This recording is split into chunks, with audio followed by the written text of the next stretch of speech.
وی سەربازی شۆ هەیە یعنی تۆ سیر بکە لە باشووری کوردستان چیت هەیە بنکەی هەریرت هەیە ینی فڕۆکەخانەی سەربازی هەریر کە هێزەکانی ئەمریکا لەوێن وا لە نزیک فڕۆکەخانەی هەولێریش و قونسولیە هەولێریش لە هەولێر تەنها لەم دوو شوێنە سیستەمی پاتریۆتت هەیە ئەنی بە پێی راپۆرتەکان وەکو جەناب دامەژت پێدا لەو ١٩٧ جارەی کە هێرش کراوەتە سەر باشووری کوردستان هێرش کراوەتە سەر چێ؟ یان فڕۆکەخانەی هەریر یا فڕۆکەخانەی هەولێر یاخود هێزە کوردیەکانی ڕۆژهەڵاتی کوردستان بنکە و بارەگاکانیان جا جیاوازیەکە لێرەیە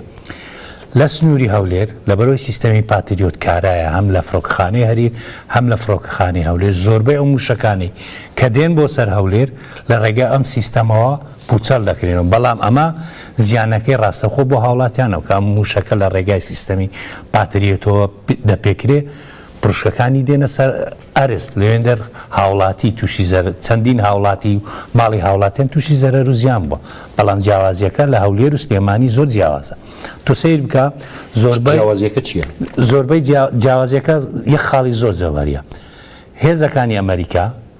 لە هەولێر و لە سنووری زەرد ینی لە سنووری زەرد سیستەمی پاتریۆت بەکاردێنن بەڵام لە سنووری سەوز بە کلاشیکۆف دەبینن ڕوونی نیە و سیستەمە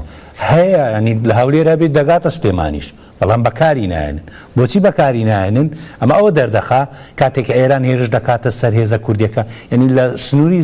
سەوز لە چێ درایە تاوەکو ئێستا لە هێزە کوردیەکان درا و چەند بارەگایەکی ناو شاری سلێمانی کە گوایە بارەگای ئیسرائیل و ئەمریکیەکان لەم شوێنانە درا بەڵام هیچ کاتێک سیستەمی پاتریۆت کارا نەکراوە بۆ سنووری زەرد باش ئەگەر بارەگای ئەمریکیەکانن بۆچی ئەمریکا پارێزگایی لە بارەگاکانی خۆی ناکات لە سلێمانی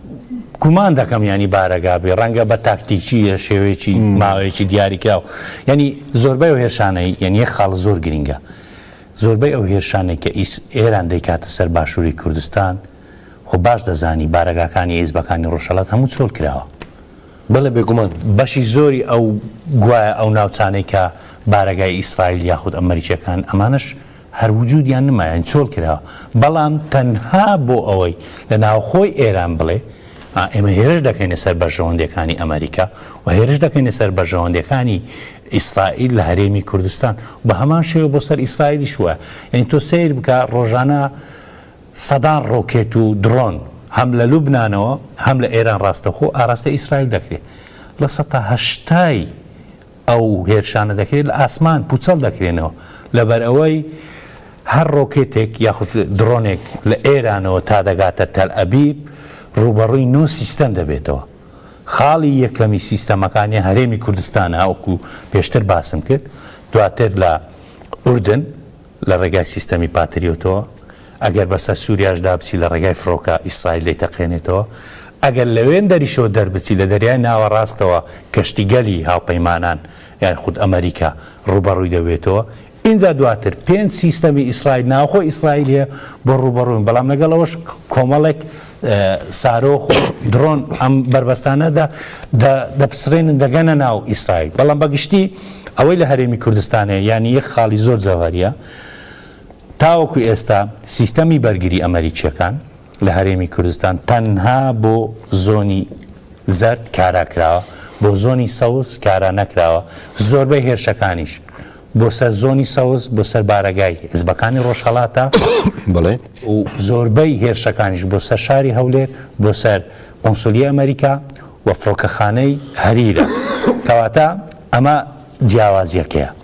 ببوورە یەک دەقەمان ماوە لە یەک دقا ئەگەر ئەم شەڕە زۆری خایاند